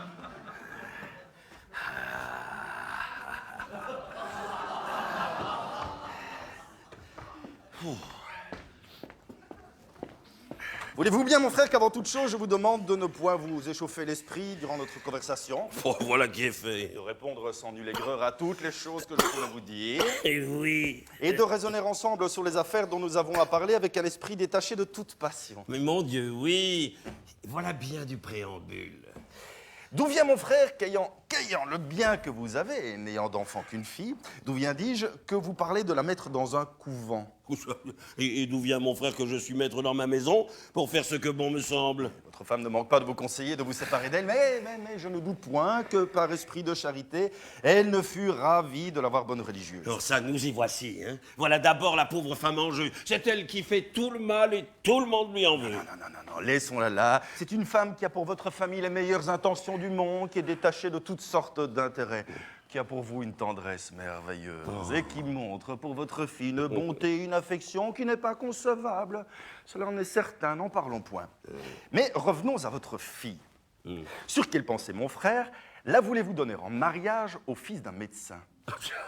Sur la pensée, mon frère, que je veux me prendre en gendre comme il me faut. Oui, mais ce n'est pas là le fait de votre fille, et il se présente un parti plus sortable pour elle.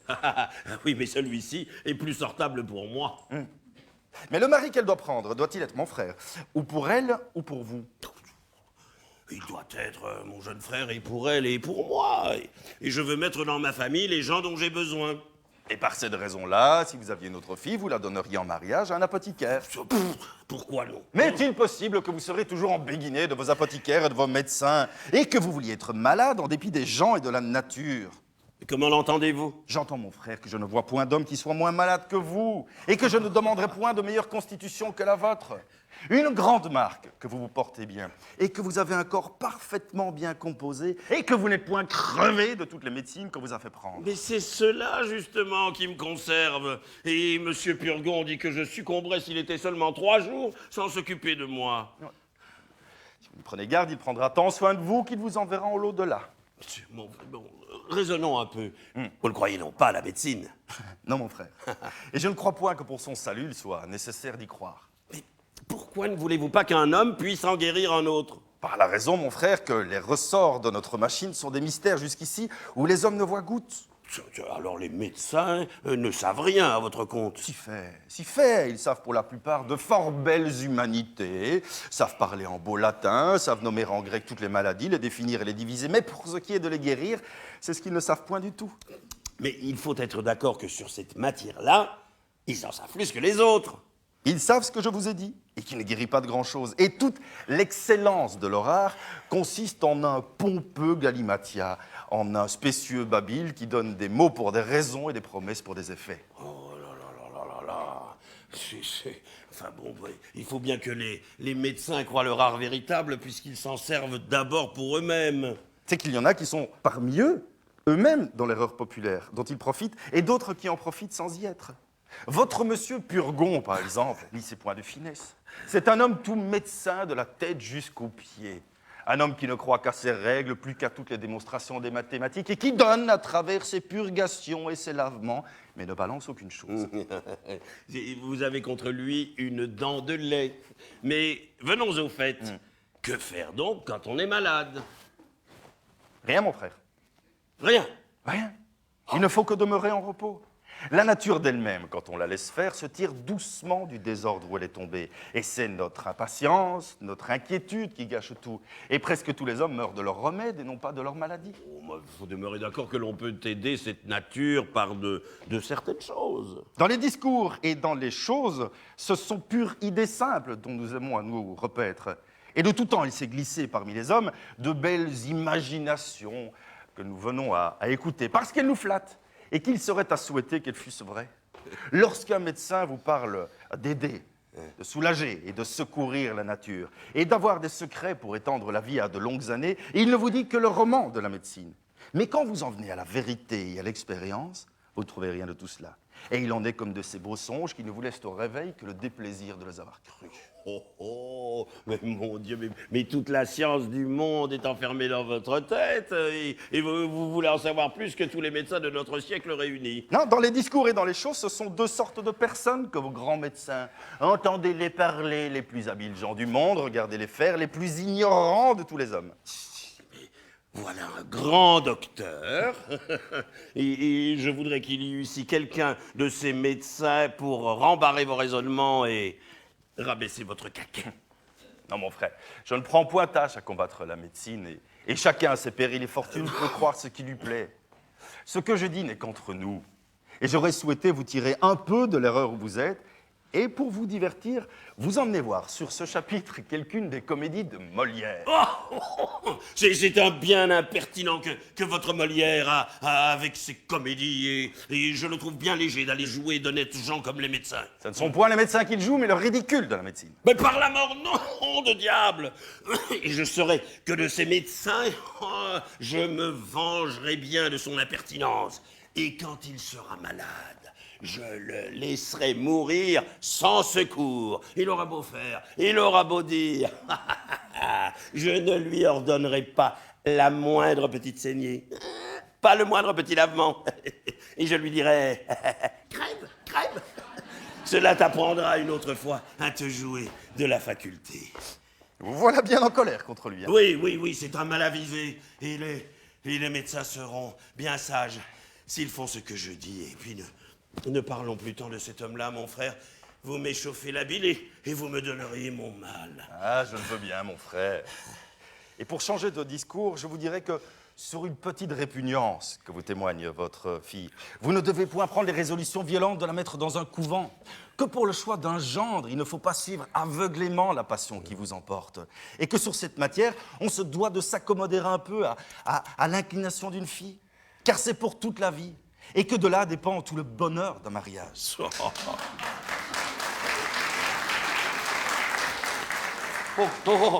Avec votre permission, mon frère. Que voulez-vous faire? Mais prendre ce petit lavement, ce sera bientôt fait.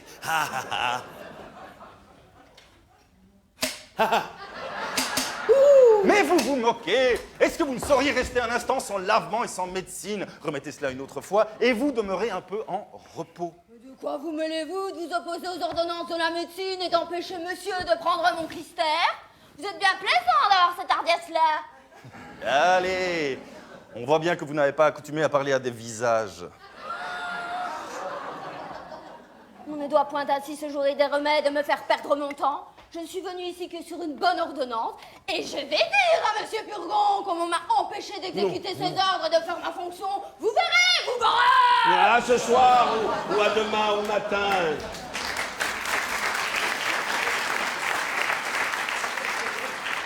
Ah, mon frère, vous serez cause ici de quelques malheurs. Le grand malheur de ne pas avoir pris un lavement que M. Purgon vous a ordonné. Ah, mais vous en parlez comme quelqu'un qui se porte bien. Vous seriez à ma place, vous changeriez bien de discours. Il est facile de se moquer de la médecine quand on est en pleine santé. Mais quel mal avez-vous? Vous me feriez enrager. Je voudrais que vous lussiez mon mal pour voir si vous en jaseriez tant. Hein? Voilà, M. Purgon.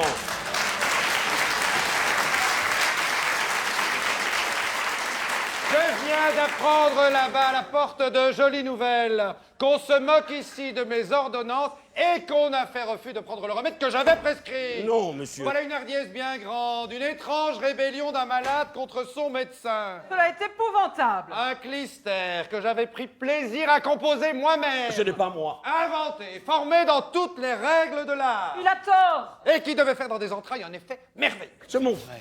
Le renvoyer avec mépris. C'est lui. C'est une action exorbitante. Vous avez raison. Un attentat énorme contre la médecine. C'est lui qui est la cause. Et un crime de lèse-faculté qui ne se peut assez punir. Cela est vrai. Je vous déclare que je romps commerce avec vous. Non, non. Que je ne veux plus d'alliance avec vous. Vous ferez bien. Et que pour finir toute liaison avec vous. Voilà la donation que je faisais à mon neveu en faveur du mariage. C'est mon frère qui est cause de tout cela. Méprisez mon clistère. Oh, faites-le venir, je m'en vais le prendre. J'allais vous tirer d'affaire avant qu'il fût peu. Il ne le mérite pas. J'allais vous nettoyer le corps et en évacuer entièrement les mauvaises humeurs. Mon frère. Et je ne demandais plus qu'une douzaine de médecines pour vider le fond du sac. Il est indigne de vos soins. Mais puisque vous n'avez pas voulu guérir par mes mains, C'est pas ma faute. puisque vous vous êtes soustrait de l'obéissance que l'on doit à son médecin, Cela crie vengeance. puisque vous vous êtes montré rebelle au remède que je vous ordonnais, Pas du tout. j'ai à vous dire que je vous abandonne à votre mauvaise constitution. à l'intempérie de vos entrailles, à la corruption de votre sang, à la cruauté de votre bile et à la féculence de vos humeurs. Vous ferez bien. Mon Dieu. Et je veux qu'avant qu'il soit 4 jours, vous deveniez dans un état incurable. Oh, miséricorde. Que vous tombiez dans la bradypepsie. Monsieur Purgon. De la bradypepsie dans la dyspepsie. Monsieur Purgon. De la dyspepsie dans la pepsie. Monsieur Purgon. De la pepsie dans la lianterie. Monsieur Purgon. De la lianterie dans la dysenterie. Monsieur Purgon. De la dysenterie dans l'hydropésie. Et dans l'hydropésie dans la privation de la vie. Vous aura conduit votre folie.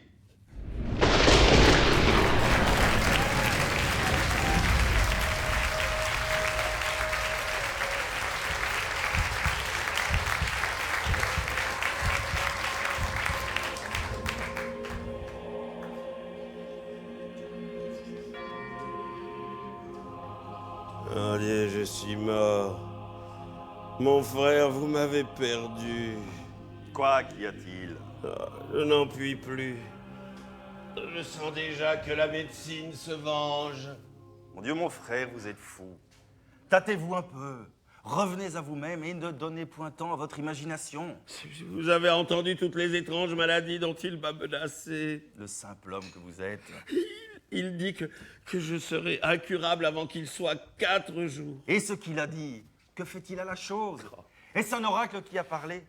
Songez que le courroux de M. Purgon n'est pas plus capable de vous faire mourir que ses remèdes de vous faire vivre.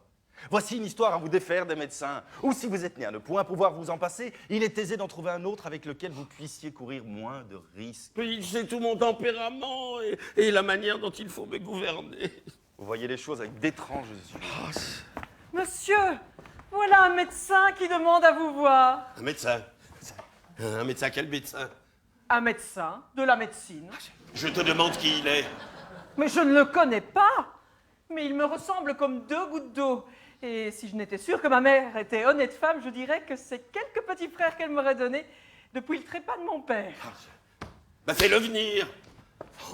Vous voilà servi, un médecin vous quitte, un autre se présente. Mon frère, vous serez cause de quelques malheurs ici. Encore, vous en revenez toujours là. Mais oui, c'est que j'ai toutes ces maladies là que je ne connais pas, dont il m'a menacé sur le cœur. La bradypepsie, la dyspepsie. Monsieur, agréez que je vienne vous rendre visite et vous offrir mes petits services pour toutes les saignées et les purgations dont vous auriez besoin. Je suis votre serviteur, monsieur. On dirait Toinette.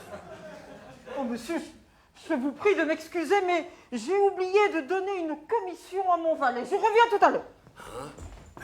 Par ma foi, ne dirait-on pas Toinette elle-même? Il est vrai que la ressemblance est fort grande, mais ce n'est pas la première fois que l'on voit de ces sortes de choses, et les histoires ne sont pleines que de ces jeux de la nature. Oui, mais pour moi part, j'en suis fort surpris. Que voulez-vous, monsieur? Comment? Ne m'avez-vous pas appelé? Moi? Non. Oh, il faut que les oreilles m'écornent. Demeure un peu ici pour voir comme ce médecin te ressemble. Mais vraiment, moi j'ai affaire là-bas. Et puis je l'ai assez vu. Je ne saurais qu'ils sont deux. Je croirais que c'est la même personne. J'ai lu des choses fort surprenantes de ces sortes de ressemblances, et nous en avons vu où tout le monde s'est trompé. Alors, moi, pour ma part, j'aurais été trompé à celle-là. J'aurais juré que c'est la même personne. Monsieur, je vous demande pardon de tout mon cœur. C'est admirable. Vous ne trouverez pas mauvaise, s'il vous plaît, la curiosité que j'ai eue à voir un illustre malade comme vous êtes, et votre réputation qui s'étend partout, peut excuser la liberté que j'ai prise. Je suis votre serviteur, monsieur. Mais je vois que vous me regardez fixement. Quel âge croyez-vous bien que j'ai? Oh, je pense que vous avez tout J'en ai 90. 90 ans. Oui. Vous voyez là un effet des secrets de mon art de me conserver ainsi frais et vigoureux. Quel beau jeune vieillard pour 90 ans. Je suis médecin passager qui vais de ville en ville, de province en province, de royaume en royaume, pour chercher d'illustres matières à ma capacité, pour trouver des malades dignes de m'occuper et capables d'exercer les grands et beaux secrets que j'ai trouvés en la médecine. Je dédaigne à m'amuser à ce menu fatras de maladies ordinaires, à ces bagatelles de rhumatisme et de fluxion, à ces fiévrottes, à ces vapeurs, à ces migraines. Je veux des maladies d'importance, de bonnes fièvres continues avec des transports au cerveau, de bonnes fièvres pourprées, de bonnes pestes, de bonnes hydropisiformées, de bonnes pleurésies avec inflammation de la poitrine. C'est là que je me plais, c'est là que je triomphe. Et je voudrais, monsieur, que vous eussiez toutes les maladies que je viens de citer, que vous fussiez abandonné par tous les médecins, désespérés, à l'agonie, pour vous montrer l'excellence de mes remèdes et l'envie que j'aurais de vous rendre service. Je vous suis fort obligé, monsieur, de toutes vos bontés. Donnez-moi votre pouls. Allons, que l'on batte comme il faut. Je vous ferai bien aller comme vous devez. Ce pouls-là fait l'impertinent. Je vois bien que vous ne me connaissez pas encore. Qui est votre médecin? Monsieur Purgon? Cet homme-là n'est point écrit sur mes tablettes entre les grands médecins. De quoi dit-il que vous êtes malade? Il dit que c'est du foie, mais d'autres disent que c'est de la rate. Ce sont des ignorants. C'est du poumon que vous êtes malade. Du poumon? Oui, que sentez-vous? Je sens parfois des douleurs à la tête. Justement, le poumon. J'ai quelquefois un voile devant les yeux. Le poumon. J'ai parfois des maux de cœur. Le poumon. Et des lassitudes dans tous les membres. Le poumon. Et il me prend parfois des douleurs dans le ventre, comme si c'était des coliques. Le poumon. Et vous avez appétit à ce que vous mangez. Ah oui, monsieur. Le poumon. Vous aimez à boire un petit peu de vin. Oui, monsieur. Le poumon. Il vous prend un petit sommeil après le repas. Et vous êtes fort aise de dormir. Oui, monsieur. Le poumon, vous dis-je. Que vous ordonne votre médecin pour votre nourriture? Il m'ordonne des potages. Ignorant. Du veau. Ignorant. De la volaille. Ignorant. Des bouillons. Ignorant. Et des œufs frais. Ignorant. Et le soir, des petits pruneaux pour me lâcher le ventre. Ignorant. Et de boire mon vin bien trempé. Ignorantus, ignorantum. Il vous faut boire votre vin pur. Et pour épaissir votre sang, qui est trop subtil, il vous faut manger du bon gros bœuf, du bon gros porc, du bon fromage d'Hollande, du gruau et du riz, des marrons et des oublis pour coller et conglutiner.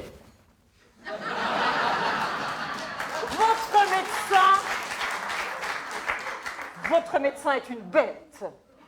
Je veux vous en envoyer un de ma main et je viendrai vous rendre visite de temps en temps quand je serai en cette ville. Je suis votre obligé, monsieur. Que diantre faites-vous de ce bras-là? Comment? Voilà un bras que je me ferais couper tout à l'heure si j'étais que de vous. Et pourquoi? Ne voyez-vous pas qu'il tire à soi toute la nourriture et qu'il empêche ce côté-là de profiter? Ah, mais c'est que j'ai besoin de mon bras. Et vous avez là aussi un œil droit que je me ferais crever si j'étais en votre place. Crevez mon œil. Ne voyez-vous pas qu'il incommode l'autre et qu'il lui dérobe toute sa nourriture? Croyez-moi, je vais crever au plus vite et vous en verrez plus clair de l'œil gauche. J'allais pas s'y presser. Adieu. Je suis fâché de devoir vous quitter si vite, mais il faut que je me trouve à une grande consultation qui doit se faire pour un homme qui mourut hier. pour un homme qui est mouru hier. Oui, pour aviser et voir ce qu'il aurait fallu lui faire pour le guérir. Jusqu'au revoir.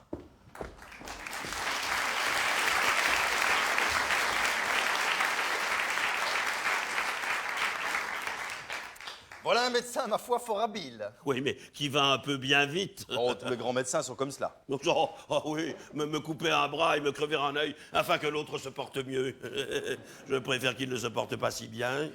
La belle affaire, hein, que de me rendre borgne et manchot à la fois. Oh, ça. Monsieur, je suis votre servante. Je n'ai pas envie de rire. Quoi, qu'est-ce qu'il y a? C'est votre médecin, par ma foi, qui me voulait tâter le pouls. Voyez-vous ça, à 90 ans. Eh oui, mon frère. Mais puisque Monsieur Purgon est maintenant brouillé avec vous, ne voulez-vous pas bien que je vous parle à nouveau du parti qui s'offre pour ma nièce? Non, je vais la mettre dans un couvent puisqu'elle s'est opposée à mes volontés. Et je devine quelques amourettes là-dessous. Hein? Et j'ai découvert certaines entrevues secrètes que l'on ne sait pas que j'ai découvertes. Eh bien, mon frère, quand il y aurait quelques petites inclinations, cela serait-il si criminel? Non, mon frère, quoi qu'il en soit, elle sera religieuse, la chose est résolue. Vous voulez faire plaisir à quelqu'un? Mais je vous entends, et vous en venez toujours là, et ma femme vous tient au cœur. Eh bien oui, mon frère. Et puisqu'il faut parler à cœur ouvert, c'est votre femme que je veux dire. Et non plus que l'entêtement de la médecine, je ne puis souffrir de l'entêtement où vous êtes pour elle, et de voir que vous plongiez tête baissée dans tous les pièges qu'elle vous tend. Ah, monsieur, ne parlez point de madame. C'est une femme sur laquelle il n'y a rien à dire. Une femme sans artifice, qui aime monsieur, qui l'aime. On ne peut pas dire cela. Non, demandez-lui un peu les caresses qu'elle me fait. C'est certain. L'inquiétude que lui donne ma maladie. Assurément. Et les soins et les peines qu'elle prend autour de moi. Il est vrai. Voulez-vous que je vous convainque et vous fasse voir tout à l'heure comme madame aime monsieur? Monsieur souffrait que je lui montre son bec jaune et le tir d'erreur. Comment? Madame s'en va revenir. Mettez-vous là, tout étendu, sur cette chaise et contrefaites le mort. Vous verrez la douleur où elle sera quand je vous dirai la nouvelle. Je le veux bien. Allez, ne la laissez pas trop longtemps dans le désespoir, ou elle en pourrait bien mourir. Non, mais laisse-moi faire. Et vous cachez-vous dans ce coin-là? Mais est-ce qu'il n'y a point quelque danger à contrefaire le mort? Mais non! Quel danger y aurait-il? Mettez-vous seulement. Il y aura plaisir à confondre votre frère. Allez, tenez-vous bien. Oh mon Dieu, oh malheur! Mais quel étrange accident! Qu'est-ce, Toinette? Oh madame! Qu'y a-t-il? Votre mari est mort. Mon mari est mort? Hélas, oui, le pauvre défunt est trépassé. Assurément? Assurément. Personne ne sait encore cet accident-là. Je me suis retrouvée ici toute seule. Il vient de me passer entre les mains. Et vous le voyez là, tout étendu.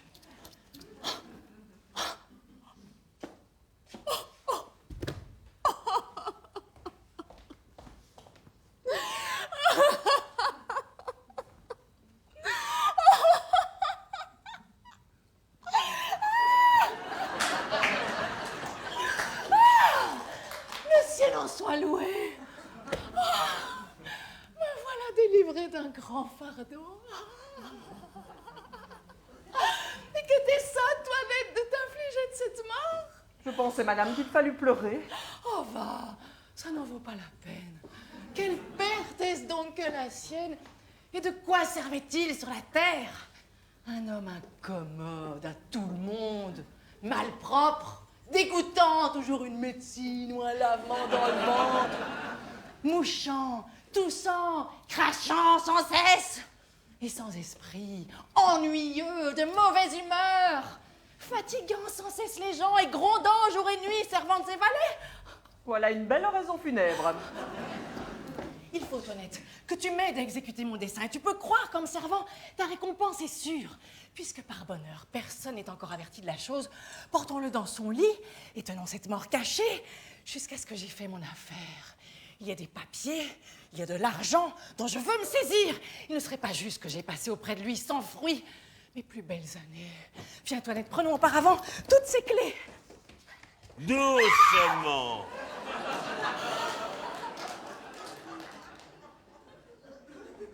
Est-ce ainsi que vous m'aimez, madame ma femme? Ah, le défunt n'est pas mort.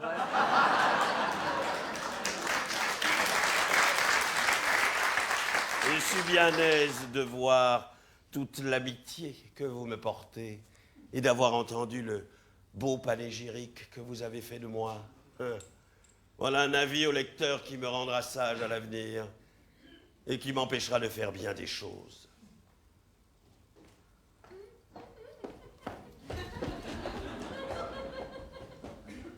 Eh bien, mon frère, vous le voyez.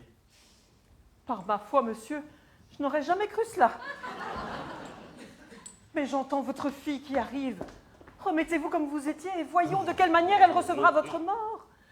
Mais si, c'est une chose qui n'est pas mauvaise d'éprouver. Et puisque vous êtes en train, vous connaîtrez par là les sentiments que votre famille a pour vous. Allez.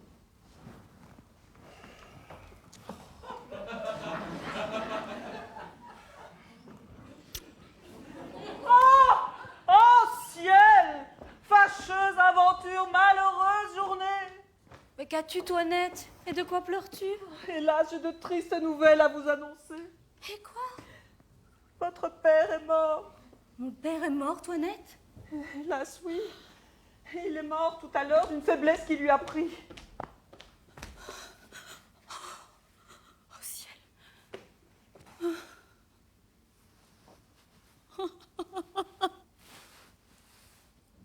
Oh, quelle infortune! Quelle attente cruelle! Faut-il que je perde mon père? La seule chose qui me restait au monde. Et qu'encore, pour un surcroît de désespoir, je le perds dans un moment où il était irrité contre moi. Que deviendrais-je malheureuse?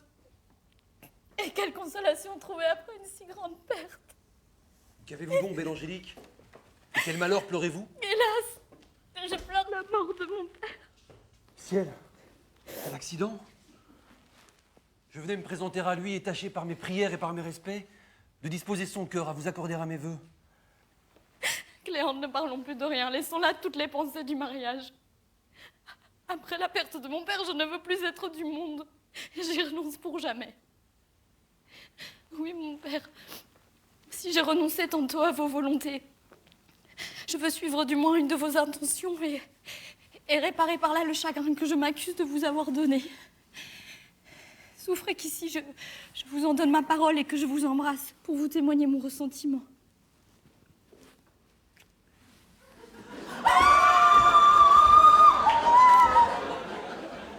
Ma fille, n'aie point de peur. Je suis pas mort. Viens. Oh, tu es mon vrai sang, ma véritable fille. Oh, et je suis bien aise d'avoir vu ton bon naturel. Quelle agréable surprise, mon père. Puisque par un bonheur extrême, le ciel vous redonne à mes vœux. Souffrez qu'ici je me jette à vos pieds pour vous supplier d'une chose.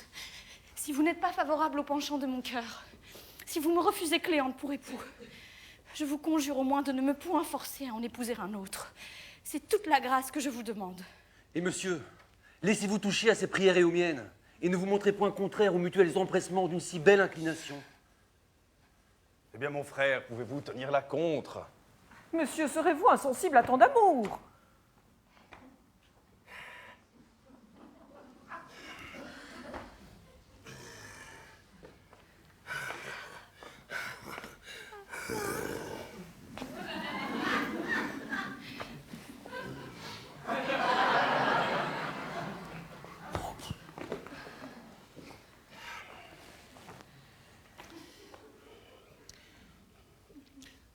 Qu'il se fasse médecin et je consens au mariage.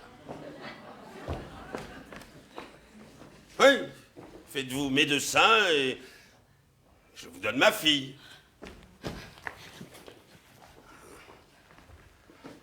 Très volontiers, monsieur. S'il ne tient qu'à cela pour être votre gendre, je me ferai médecin, apothicaire même s'il le faut. Ce n'est pas une affaire que cela, et je ferai bien d'autres choses pour obtenir la belle Angélique. Mais mon frère, il me vient une pensée. Faites-vous médecin vous-même, la commodité sera plus grande d'avoir en vous tout ce qu'il vous faut. Oui, cela est vrai. Ah, Voilà le moyen de vous guérir bientôt. Il n'y a point de maladie si osée que de se jouer à la personne d'un médecin. Mais enfin, mon frère, est-ce que vous vous moquez?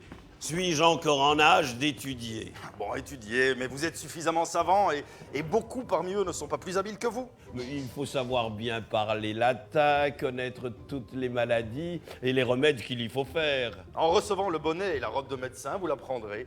Et vous serez alors plus habile que vous ne voudrez. Oh, est-ce qu'on sait discourir sur les maladies quand on a cet habit-là? Oui, l'on n'a qu'à parler. Avec une robe et un bonnet, tout galimatia devient savant et toute sottise devient raison. Voici une faculté de mes amis qui vient en faire la cérémonie tout à l'heure. Comment tout à l'heure? Oui, dans votre maison. Comment dans ma maison? Oui, cela ne vous coûtera rien. Cela ne me coûtera rien. Ah, ah, ah, ah.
Non, c'était super. Super soirée, c'était au top. Vraiment, je suis épaté par le niveau.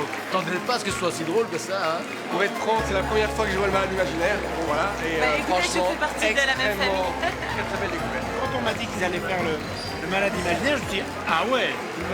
J'en ai parlé avec mon frère, je me suis dit, ah ouais. Bravo la performance d'arriver à apprendre autant de textes en si peu de temps et puis de jouer. Ils sont tous phénoménaux dans la pièce, vraiment il n'y en a pas un qui est moins bon. On voit qu'ils n'hésitent pas, on voit qu'ils ont bossé et on oublie que ce sont des animateurs télé.